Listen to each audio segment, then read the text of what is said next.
golden Allure wax versus a thick underarm, going in with a thick strip.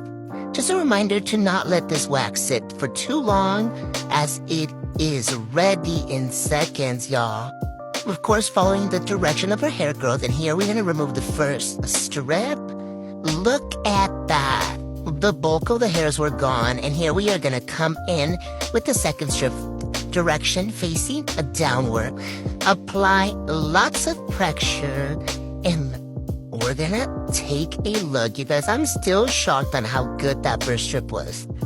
Let's get this a second strip and see if it does as good. Wow, you guys, look at all those hair. Her hair is thick. No cleanup strip is needed. I literally have to tweeze one hair. I am super impressed and obsessed with this wax.